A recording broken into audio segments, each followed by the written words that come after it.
يا بعد أما بعد فيا أيها الحاضرون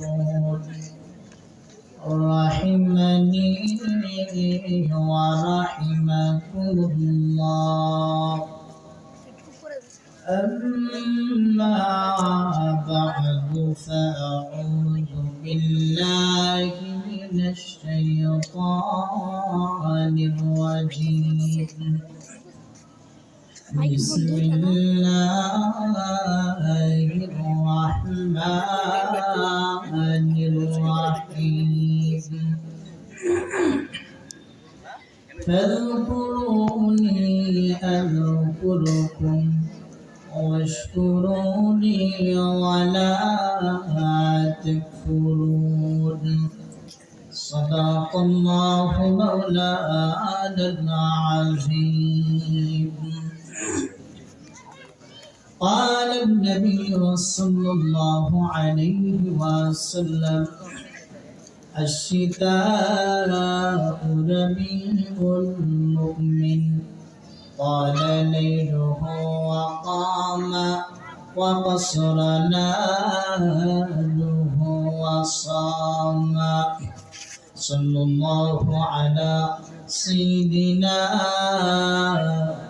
ومولانا محمد وعلى آله وأصحابه وسلم. जिसे चाहे तो दे दुनिया के दौलत हमें मस्त इबादत कर खुदाया. जिसे चाहे तू दे दुनिया के हशमात हमें मस्त हिदायत करो खुदाया.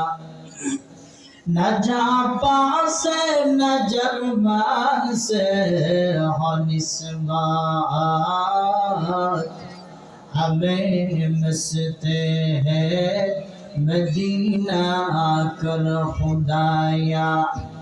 न अमरीका न लंदन से हो अल्फात हमें उशाक काबा कर खुदाया. ला इलाहा इल्लल्लाह. जुड़े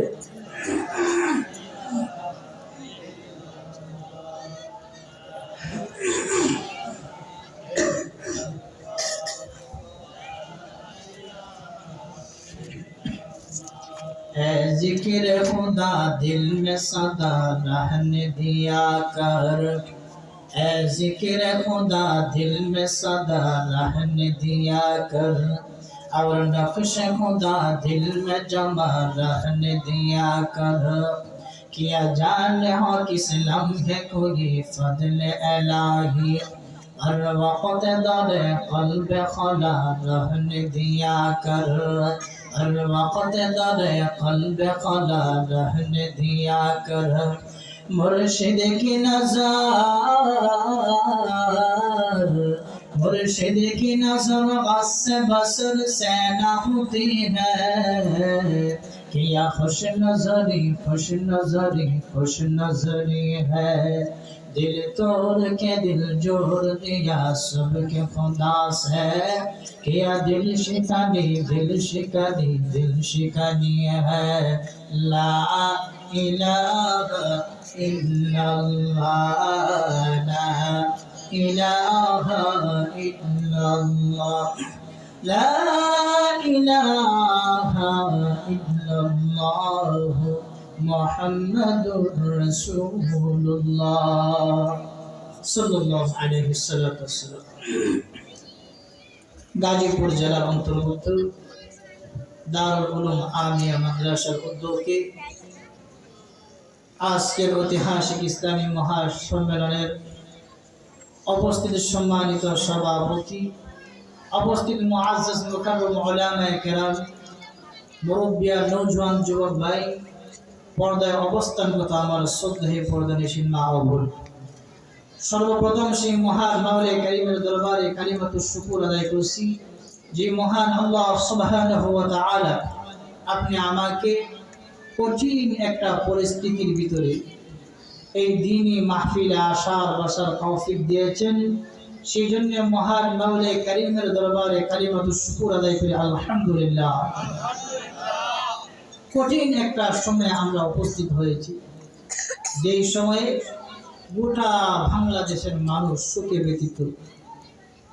কারণ সবাই জানেন গতকাল কি আমাদের জুলাই যোদ্ধা উসমান হাদি ভাই এই দুনিয়ার জমিন থেকে শহীদ হয়ে চলে গেছে।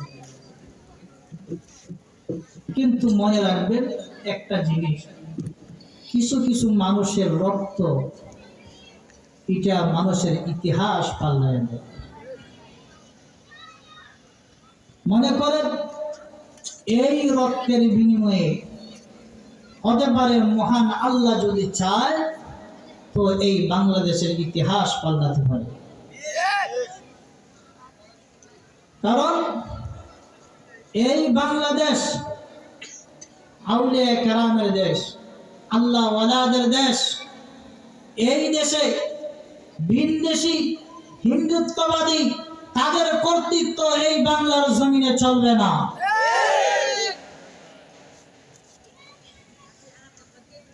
শুনে রাখো, যেই 313 জন সাহাবায়ে কেরাম, তরোয়ার ছিল না, কোনো অস্ত্র ছিল না, কিন্তু বদরের যুদ্ধে অংশগ্রহণ করে এক সাহাবী এসে আল্লাহর রাসূলের কাছে বলছিল, ও আল্লাহর পয়গম্বর, আমি গেছি এক কাফেরকে হত্যা করব, কিন্তু আমি তলোয়ার উন্মুক্ত করব। এই মুহূর্তে তাকায় দেখি কে যেন ওই কাফেরকে আমি তলোয়ার কুলার পূর্বেই তাকে হত্যা করে দিয়েছে। আল্লাহর রাসূল বলছিলেন, ইন্না ওয়াদাল্লাহি হক, আল্লাহর ওয়াদা সত্য। মহান আল্লাহ কামুল হাকিমিন ওয়াদা করেছেন, কোন মুসলমান কোন মানুষ যখন খাঁটি নিয়ত করে, তা যার যা কিছু আছে তা নিয়ে খালি ইখলাসের নিয়ত করে ওই তাগুত শক্তির বিরুদ্ধে মাঠে নামে, তখন মহান আল্লাহ কামুল হাকিমিন ওই মালায়েকা ফেরেশতা দিয়ে সাহায্য করে। ঠিক আমরা বলে দিতে চাই, ওই মালায়েকা ফেরেশতা এখনো আছে, যে মহান আল্লাহ সাহায্য করেছিল ওই মহান আল্লাহ এখনো আছে। তাই কোন হিন্দুত্ববাদী কোন তাগুত শক্তি আমরা মুসলমানদেরকে নিয়ে যদি ছিনিমিনি খেলতে চায়, আমরা যদি আমাদের আল্লাহু আকবার নারায়ে তাকবীরের ধ্বনি দিয়ে আমরা যদি প্রস্তুতি গ্রহণ করি, ওই মালায়েকা আমাদের সাথে উপস্থিত হয়ে যাবে, মহান আল্লাহ সাহায্য করবে। নারায়ে তাকবীর, নারায়ে তাকবীর, আল কোরআনের আলো, বদরের হাতিয়ার, মর্তুজা আল আকবার, বদরের হাতিয়ার। যারা রাখবেন, নারায়ে তাকবীর। আমরা মুসলমান হলাম ওই জাতি, কবি তার কবির ভাষায় বলেছিল, কাটা দর গর্দানা বাতলাগা ইলে কারবালা ওয়ালে, বাতিল কে আগে তক नहीं সচ্চে খুদা ওয়ালে। হুসাইন ওই কারবালার ফাঁদে মাথা কেটে প্রমাণ করে দিয়েছে, বাতিলের সামনে মাথা নত করে নাই। ঠিক আমরা যুগে যুগে আমরা মাথা দিয়ে আসছি, যুগে যুগে আমরা শহীদ হয়েছি। যদি প্রয়োজন হয় আমরা বারবার শহীদ হতে পারি, তবে এই তাগুত শক্তির সামনে আমরা কখনো মাথা নত করব না।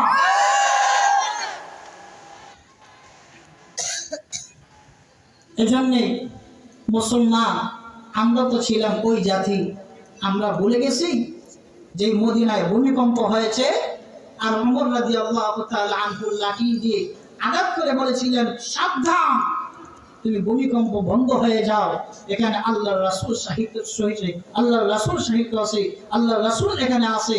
কিয়ামত পর্যন্ত এখন প্রায় 1400-1450 বছর হয়ে গেছে, এখনো ভূমিকম্প হয় নাই।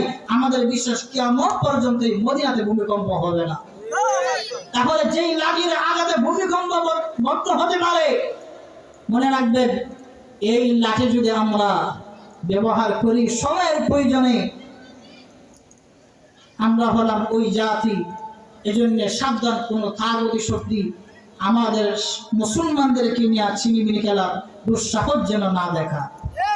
তো আসুন আমি আপনাদের সামনে সংক্ষিপ্ত সময় আমার প্রিয় শায়েখ এবং মুর্শিদ, আজকের যিনি প্রধান বক্তা হুজুর চলে আসছেন, বিশ্রামে আসেন, ইনশাআল্লাহ নির্দিষ্ট সময় চলে আসবে।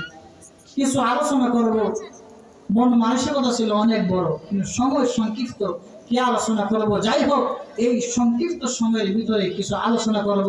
আমি আপনাদের সামনে মহাগ্রন্থ আল কোরআন থেকে একখানা আয়াতে কারিমা তেলাওয়াত করেছি।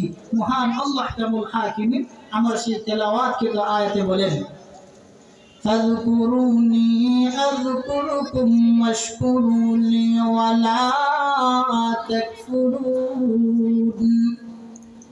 সেই আয়াতে মহান আল্লাহ কামুল হাকিমিন বলেন, ও আমার প্রিয় বান্দা, প্রিয় বান্দি, তোমরা আমি মহান আল্লাহকে স্মরণ করো, আমি মহান আল্লাহকে ডাকো, আমি মহান আল্লাহ তোমাদেরকে স্মরণ করব, তোমাদেরকে ডাকবো।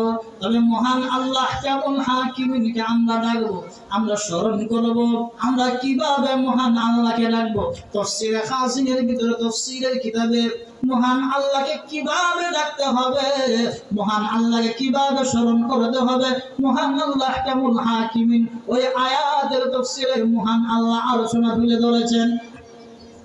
দুনিয়াতে কাফের বলেন, হিন্দু বলেন, যা সবাই আল্লাহকে ডাকে, কিন্তু কাফের একটা মূর্তিকে মাধ্যম বানায় আল্লাহকে ডাকে। ইহুদি বলেন, অনেকে কেউ আগুনের পূজা করে, ওই পূজাকে মাধ্যম বানায় আল্লাহকে ডাকে। মুসলমানের ভিতরে অনেক জাত আছে, মুসলমানের ভিতরে কিছু মুসলমান আছে মাজারে গিয়ে সেজদা করে, সেজদার মাধ্যমে আল্লাহকে ডাকে। কিন্তু মহান আল্লাহ বলেন, ও আমার মায়ের বান্দা, মায়ের বান্দি, আমি মহান আল্লাহ তোমাকে বানাইছি, আমি মহান আল্লাহ তোমাকে সৃষ্টি করেছি, আমি মহান আল্লাহকে ডাকবা, আমি মহান আল্লাহকে স্মরণ করবা, আমি মহান আল্লাহ তোমাকে স্মরণ করব। কিন্তু আমি মহান আল্লাহ পদ্ধতি শিখাই দিয়েছি। আমার সেই তেলাওয়াত কি আয়াতে মহান আল্লাহ 4টি পদ্ধতি দিয়েছেন। ওই 4 পদ্ধতিতে যদি কোনো মায়ের বান্দা, ও মায়ের বান্দি যদি মহান আল্লাহকে ডাকে, মহান আল্লাহ বলে, ও আমার বান্দা বান্দি, তুমি ডাকতে দেরি হবে, আমি আল্লাহকে স্মরণ করতে দেরি হবে, আমি মাওলা তোমাকে ডাকতে স্মরণ হবে না।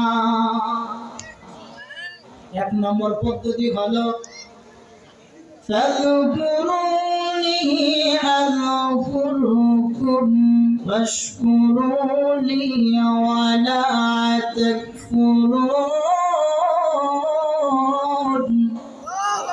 1 নম্বর পদ্ধতি হলো, মহান আল্লাহ বলেন কোরআন তেলাওয়াতের মাধ্যমে, কার মাধ্যমে? কোরআন তেলাওয়াতের মাধ্যমে আল্লাহকে স্মরণ করো, আল্লাহ স্মরণ করবে। এই যে দারুল উলুম আমিনিয়া মাদ্রাসা, এখানে কোরআনের তেলাওয়াত হয় কি হয় না? কোরআনের তেলাওয়াতের মাধ্যমে আপনি আল্লাহকে ডাকেন, আল্লাহ আপনাকে ডাকবে। এই কোরআনের সাথে সম্পর্ক লাগান, কোরআন তেলাওয়াত করেন, দেখবেন মহান আল্লাহ আপনাকে এমন দামি বানাইবে, এই দুনিয়াতে মহান আল্লাহ দামি বানায় দিবে। এই যে মাদ্রাসা কোরআন তেলাওয়াত করে, কোরআন পড়ে, কোরআনের সাথে সম্পর্ক রাখে, তারা কেমন দামি হয়। এই মাদ্রাসা যেহেতু মাদ্রাসা উর্দুকে মাহফিল, কিছু কথা বলে যায়। এই যারা মাদ্রাসা কোরআন শিক্ষা করে তাদের জন্য আল্লাহ রাসূল বলেন, মাছগুলা দোয়া করে, পাখিগুলা দোয়া করে। মাছ কেমনে দোয়া করে তার বাস্তব একটা ঘটনা শুনেন। আল্লাহর ওলি জুনাইদ বাগদাদী রাহমাতুল্লাহি আলাইহি, ওই তার বাড়ির কাছে দিজলা নদী, ওই দিজলা নদীর কিনারে একটা বড় মাদ্রাসা। ওই মাদ্রাসায় একজন ছাত্র, তার নাম হলো আব্দুর রহমান। ওই ছাত্রটা মাদ্রাসায় লেখাপড়া করে, খুব গরিব, তার বাবা নাই, তার মা নিয়ে যায়। কিন্তু ওই সন্তান ওরা আদরওয়ালা সন্তান, ওই সন্তান হুজুরের খেদমত করে। ওই মাদ্রাসার যিনি বড় হুজুর ছিল, ওই হুজুরের জন্য ওই দিজিলা নদী থেকে 5 ওয়াক্ত নামাজের সময় হুজুর পানি উঠায়। হুজুরকে উজু করবে, হুজুর উজু করবে। কিন্তু একদিনের ঘটনা, ওই আব্দুর রহমান ফজরের সময় নদীতে গিয়ে যে পানি আনবে, কিন্তু সে বুঝতে পারে নাই ওই পানিতে পানির জল বাটা এসে যাবে। পানি এসে আব্দুর রহমানকে ভাসিয়ে পানি নিয়ে যায়। যখন পানি ভাসিয়ে নিয়ে যায়, আব্দুর রহমান সাঁতার পারে না, ধারণা করে আব্দুর রহমান মৃত্যু হয়ে গেছে আব্দুর রহমানের। যখন সংবাদ আসলো, হুজুর কান্না করে।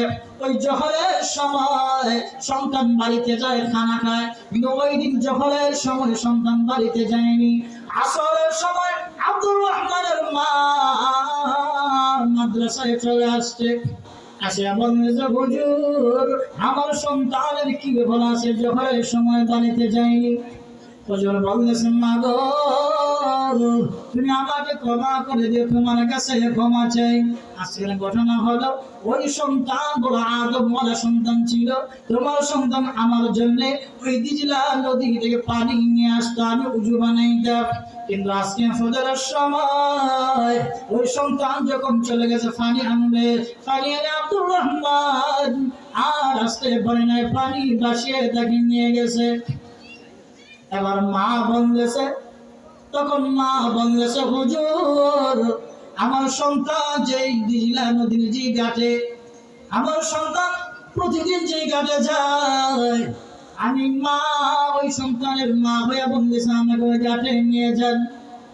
মাকে যখন নেওয়া হলো, মা ওই ঘাটে গিয়ে হাত তুলে মহান আল্লাহর কাছে হাত উঠাই দিছে আর বলতেছে, ও মাওলা, আমার সন্তানের হয়তো মৃত্যু এইভাবে লেখা ছিল, মৃত্যু হতে পারে, এতে আমি অসন্তুষ্ট না, কিন্তু আমার মনে বড় কষ্ট হলো, আমার সন্তান মারা যাওয়ার পূর্বে যদি একটাবার আমাকে ডাক দিত, একটাবার যদি আমাকে বলতো মা, আমার ভিতরটা সন্তুষ্ট হয়ে যাইত। সেই কথা বলার সাথে সাথে মা শুনতে পায় পানির নিচ থেকে আব্দুর রহমান ডাক দিয়া বলতেছে, মা, আমি মারা যাইনি, পানির নিচে আমি বসে আছি, আমি মারা যাইনি। সেই কথা বলার সাথে সাথে মা লাফ দিয়া পানিতে পড়ে গেল। ওরা আল্লাহর কি কুদরত, আব্দুর রহমানকে জীবিত অবস্থায় উপরে নিয়ে আসলো।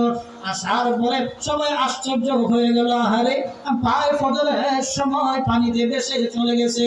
আসরের পরে প্রায় 10 থেকে 12 ঘন্টা সময় হলো। এই সময় আব্দুর রহমান পানির ভিতরে কিভাবে বেঁচে থাকলো? ওই আল্লাহর ওলি জুনাইদ বাগদাদি রাহমাতুল্লাহি আলাইহির উস্তাদ, তার নাম হলো সাবরিউল সিকতি, সাবরে সাকতি রাহমাতুল্লাহি আলাইহির কাছে গেল।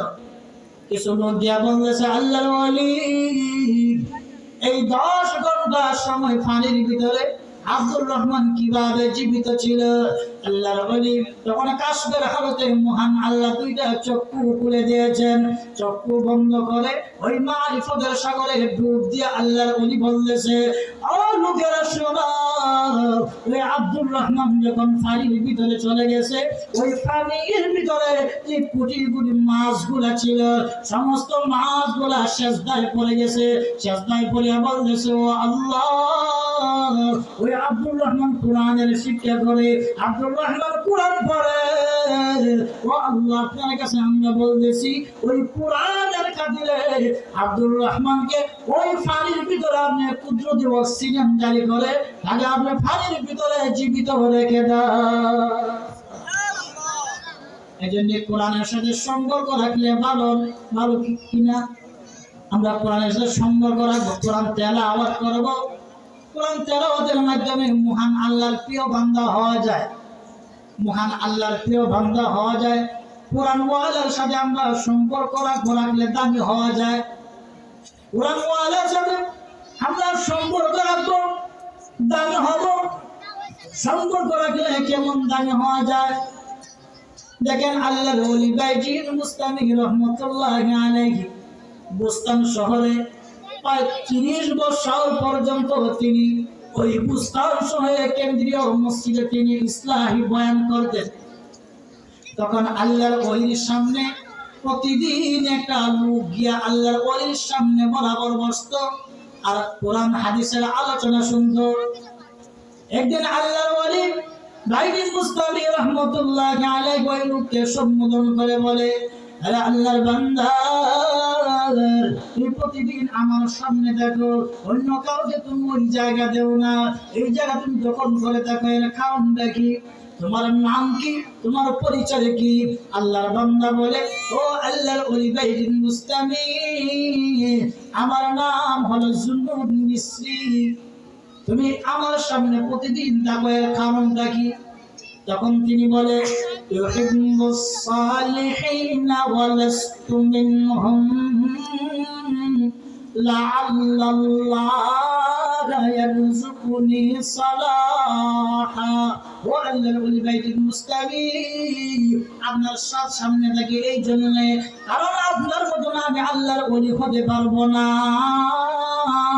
কিন্তু আমার ধারণা হলো আপনার যে আমল আছে ওই আমল যেন আমার ভিতরে কিছু আইসা যায়, আপনার সহবত যেন আমি পাই, এজন্য আপনার বরাবর সামনে আমি থাকি। এজন্য আমরা কোরআন ওয়ালার সাথে সম্পর্ক রাখবো, কোরআনের সাথে সম্পর্ক রাখবো। মহান আল্লাহ বলেন, 1 নম্বরে কোরআন তেলাওয়াত করো। কোরআন তেলাওয়াতের মাধ্যমে আমি মহান আল্লাহকে ডাকা হয়, আমি মহান আল্লাহকে স্মরণ করা হয়। তুমি যখন কোরআন তেলাওয়াত করো, তেলাওয়াতের মাধ্যমে আমি আল্লাহকে ডাকা হয়, আর আমি মহান আল্লাহ তোমার ডাকে সাড়া দেই কোরআন তেলাওয়াতের মাধ্যমে। কিন্তু আমরা কোরআন পড়ি, গিলাফে বলে রেখে দিই, কোরআন পড়ি না। কোরআন পড়তে হবে। কেন পড়ি না? কারণ এই দুনিয়াটা আমরা আরাম আয়েশের জায়গা বানাই নিছি, মনে করতেছি এটাই আমার স্থায়ী ঠিকানা, কিন্তু দুনিয়া হলো আমার অস্থায়ী ঠিকানা। এই দুনিয়ার আরাম আয়েশ চাইতে হবে। এই দুনিয়াটা হলো মুসাফিরখানা। দুনিয়াটা কেমনে মুসাফিরখানা, একটা ঘটনা বলি। হযরত শেখ সাদি রহমাতুল্লাহি আলাইহি তিনি 30 বছর ভ্রমণ করছেন, জায়গায় জায়গায় ভ্রমণ করেছেন। যেই জায়গাতে যে জিনিসগুলা দেখছেন ওই জিনিসগুলা নিয়ে কবিতা বানাইতেন। একদিনের ঘটনা, শেখ সাদি রহমাতুল্লাহি আলাইহি তার স্ত্রীর গর্ভে একটা সন্তান রাইখা, আরেকটা সন্তান ছোট রাইখা তিনি সফরে চলে গেছেন। প্রায় 12 থেকে 15 বছর পরে তিনি ওই সফর থেকে আসছেন। আইসা সমরকন্দ শহরে তার বাড়ির কাছে একটা বাজার আছে, ওই বাজারে আইসা দেখে তার প্রথমে চিনতে পারে নাই 2টা মেয়ে বোরকা পরিহিত, তারা বাজারে টুপি বিক্রি করতেছে। কি বিক্রি করে? টুপি বিক্রি করে। তখন শেখ সাদি রহমতুল্লাহ আলাইহি কবি মানুষ আইসা বলতেছে, হে মেয়ে, তোমাদের বাড়ি কোথায়, তোমাদের বাবার নাম কি, আর তোমরা এখানে টুপি কেন বিক্রি করো? তখন বলতেছে, আমাদের বাবা কে আমরা এখনো দেখি নাই, তবে নাম শুনেছি। আমার মা বলেছে আমার বাবার নাম নাকি শেখ সাদি। আমরা যখন ছোট ছিলাম বুঝি নাই, এক সফরে গেছে, এখনো আসে নাই, বাবাকে দেখি নাই। তখন শেখ সাদি রহমতুল্লাহ আলাইহি ধারণা করছে এই 2টা মেয়ে আমার মেয়ে। তখন ওই 2টা মেয়েকে শেখ সাদি রহমতুল্লাহ আলাইহি কবিতার মাধ্যমে ওই টুপির দাম জিজ্ঞাসা। আইকে রোয়াত মিসলে দুরে সমরকন, আইকে রোয়াত মিসলে দুরে সমরকন, ই পছন্দে ই পছন্দে ই পছন্দ। শেখ সাদি রহমতুল্লাহ আলাইহি ওই 2টা মেয়ের আগে প্রশংসা করে, তারপরে টুপির দাম জিগায়। আগে বলে আইকে রোয়াত মিসলে দুরে সমরকন, ও 2টা মেয়ে কিন্তু বাবা শেখ সাদি চিনে নাই। শেখ সাদি কিন্তু চিনতে পারছে 2টা মেয়ে আমার মেয়ে, যেহেতু তাদের বাবার নাম বলেছে শেখ সাদি। আবার শেখ সাদি রহমতুল্লাহ আলাইহি ওই মেয়েদেরকে বলে, আইকে রুয়াত মিসলে দুররে সমরকন, ও 2টা মেয়ে, তুমি তোমাদের যে চেহারা, এত সুন্দর চেহারা, ওই সমরকন্দ যে শহরটা আছে, ওই শহরটা যেমন জলমল জলমল করতেছে, তোমাদের চেহারাও এমন জলমল জলমল করতেছে। এরপরে বলতেছে এই পছন্দে এই পছন্দে এই পছন্দ। ও দুইটা মেয়ে বলো এই টুপির দাম কত, এই টুপির দাম কত, এই টুপির দাম কত। তখন দুইটা মেয়ে বাবা কিন্তু চিনে নাই। দুইটা মেয়ে বলতেছে ও বুড়ো মিয়া তুমি কে, তোমাকে তো আমরা দেখি রে, তোমাকে চিনি নাই। কিন্তু শুনে রাখেন আমরা সাধারণ দুইটা মেয়ে না, আমরা হলাম কবির মেয়ে। আমাদের বাবা হলো শেখ সাদি কবি। যেহেতু আপনি কবিতা বানায়া আমাদেরকে বলেছেন টুপির দাম কত, আমরাও এইভাবে বলবো না, আমরাও কবিতা বানায়া বলবো টুপির দাম কত। এবার দুইটা মেয়ে বলে আয়কে পীরে রুয়ে তো মানেন দেখু, ইবা হাস্তু ইবানু। আয়কে পীরে রুয়ে তো মানেন দেখু, ইবা হাস্তু ইবানু। দুইটা মেয়ে বলে ও বুড়ো মিয়া আপনাকে তো আমরা চিনি না, তবে যেহেতু আপনি কবিতার মাধ্যমে আগে আমাদের প্রশংসা করেছেন, আমাদের একটা গুণের আলোচনা করেছেন, তারপরে বলেছেন টুপির দাম কত, তাহলে আমরাও আগে কবিতার মাধ্যমে আপনার একটা কথা বলবো, তারপরে দামের কথা বলবো। তখন দুইটা বলে আর দুইজন মেয়ে বলে আইকে পীরে রুয়ে তুমানেন দেখু, ও ভূমিয়া আপনাকে যেন দেখা যায় একটা পাহাড়ের টিলার মতো। এই কথা বলিয়া তখন বলে ইবা হাস্তু ইবানু। এই টুপির দাম হলো 7 টাকা, এই টুপির দাম হলো 8 টাকা, এই টুপির দাম হলো 9 টাকা। তখন তিনি দুইটা টুপি খরিদ করে বাড়িতে নিয়ে গেলেন। বাড়িতে নেওয়ার পরে তার স্ত্রীকে গিয়ে বলতেছে ও আমার স্ত্রী এই টুপিগুলা কোথায় থেকে আসলো, কে বানায়? বলতেছে হ্যাঁ আমি বানাই। বাবা খুশি হয়ে গেল। তখন আমার মূল উদ্দেশ্য বলার উদ্দেশ্য ছিল মুসাফির খানা বোঝানো। ওই দুইটা মেয়ে ছোট্ট বয়স মাত্র 10 থেকে 12 বছর, ওই দুইটা মেয়ে ঘরের ভিতরে। ওই সময় আরবের বড় একটা কাফেলা, যারা আরবের কবির একটা কাফেলা, আরব মক্কা এবং মদিনার একটা কাফেলা, তারা আসছে। ওই শেখ সাদি রহমতুল্লাহ আলাইহি যিনি ভ্রমণ করে পুরা দুনিয়া, তিনি 30টি বছর ভ্রমণ করেছে। না জানি তার বাড়ি কত সুন্দর, না জানি তার বাড়ি কত বিল্ডিং, বড় বাড়ি হবে, আলিশান বাড়ি হবে। আসো আমরা তার বাড়িটা দেখে আসি। তখন বড় একটা কাফেলা, কবির কাফেলা আসছে বাড়ি দেখার জন্য শেখ সাদির কাছে। আয়েশা ওই কাফেলা শেখ সাদির বাড়িতে আয়েশা, শেখ সাদি রহমতুল্লাহ আলাইহির বাড়িতে আয়েশা দেখে ওই বাড়ি একটা ছোট্ট বাড়ি, জীর্ণ শীর্ণ বাড়ি, চতুর্দিকে কলা গাছ দিয়ে পেছানো একটা বাড়ি। তখন ওই কবি বললে আমরা এই বাড়িতে থাকবো না। তখন ওই শেখ সাদিদের বড় একটা আলিশান বাড়ি বানায়নি, শুধু সফর করেছে, ভ্রমণ করেছে। এই জন্য ওই কবিরা যাওয়ার সময় কবিরা তারা কবিতা বানায়। দুইটা মেয়ে হলো ঘরে, শেখ সাদি বাড়িতে নাই, তারা কবিতা বানায়। তখন তারা বলতেছে সাদিয়া শিরাজিয়া নামাশ বসাস, চুষিদাম খানায় তুদল খুশাখাস। সাদিয়া শিরাজিয়া নামাশ বসাস, চুষিদাম খানায় তুদল খুশাখাস। বলতেছে ও শেখ সাদি তুমি 30টি বছর ভ্রমণ করালা, 30টি বছর তুমি সফর করলা, কিন্তু একটা বাড়ি বানাওনি, এত জীর্ণ শীর্ণ একটা বাড়ি বানাইছো। সে কথা বলার পরে ওই বাড়ির ভিতরে ওই দুইটা মেয়ে 10 অথবা 12 বছরের মেয়ে ছিল। তখন দুইটা মেয়ে বলতেছে ও মক্কা মদিনার কবির কাফেলা, তোমরা কবিতা বানায়া আমার বাবাকে তোমরা লজ্জিত করতেছো, আমার বাবাকে লজ্জিত করতেছো। নিয়েও তোমাদের জবাব আমি কবিতা বানায়া তোমাদের জবাব দিতেছি। তখন দুইটা মেয়ে এবার কবিতা বানায়া জবাব দেয় কাফেলা আরব তন্দে মাহাম বেরবিব আজবরায়ে চন্দে রোজাই বসাস।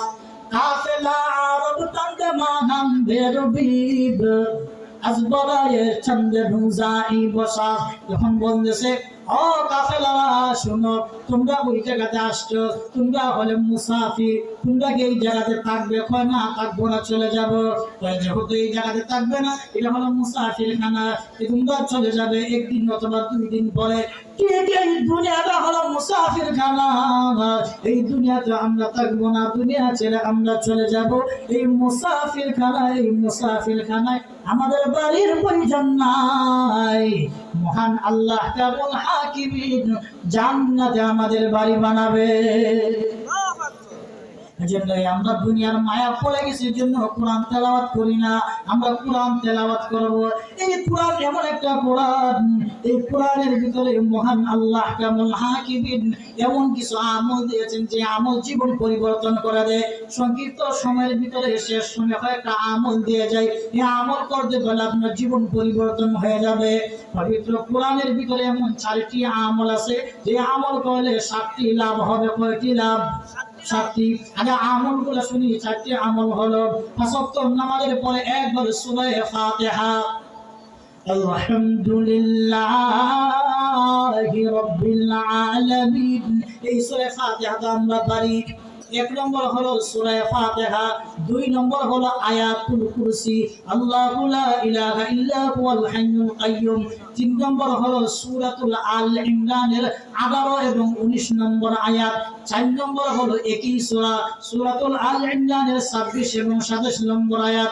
এই 4টি আমল যদি কোন আল্লাহর বান্দা করতে পারে, আল্লাহ রাসূল বলেন তার 7টি লাভ হবে। 7টি লাভ কি? 1 নম্বর লাভ হলো আল্লাহ রাসূল বলেন 1 নম্বর লাভ হলো তার পিছনের যে গুনাহ আছে মহান আল্লাহ মাফ করে দিবে। আল্লাহ রাসূল বলেন ও আমার মায়ের বান্দা, মায়ের বান্দি, ওই 4টি আমল করতে পারলে 2 নম্বর লাভ হলো মহান আল্লাহ প্রতিদিন 70 বার মহান আল্লাহ রহমতের দৃষ্টিতে মহান আল্লাহ তাকাইবেন। 3 নম্বর লাভ হলো আল্লাহ রাসূল বলেন ওই আমলটি করতে পারলে মহান আল্লাহ 3 নম্বরে 70টি হাজত মহান আল্লাহ পুরা করে দিবেন। 4 নম্বরে আল্লাহ রাসূল বলেন এই আমলটি করতে পারলে মহান আল্লাহ জিন ও ইনসানের খারাপি থেকে মহান আল্লাহ হেফাজত করবেন। 5 নম্বরে আল্লাহ রাসূল বলেন এই আমলটি কেউ যদি করতে পারে মহান আল্লাহ শত্রুর উপর মহান আল্লাহ বিজয় দান করবেন। 6 নম্বরে আল্লাহ রাসূল বলেন কেউ যদি এই আমল করতে পারে হাসরের কঠিন দিনে যেদিন অস্তিত্ব হারা মানুষ হয়ে যাবে, মানুষের হুঁশ জ্ঞান থাকবে না, ওই দিন মহান আল্লাহর একটা বিশেষ মহল আছে, এর নাম হলো হাদিরাতুল কুদুস। ওই বিশেষ মহলে মহান আল্লাহ জায়গা করে দিবেন। 7 নম্বরে মহান আল্লাহ বলেন এই 4টি আমল যদি কোনো আল্লাহর বান্দা করতে পারে মহান আল্লাহ জান্নাতুল ফেরদাউসের মেহমান বানায় দিবেন। আরেকটি আমল হলো আল্লাহ রাসূল বলেন কোন আমার মায়ের উম্মত যদি বিসমিল্লাহির রহমানির রহিম ঘুমানোর সময় 21 বার তেলাওয়াত করে, কয়বার? 21 বার তেলাওয়াত করে তার লাভ হলো 3টি। 1 নম্বর লাভ হলো মহান আল্লাহ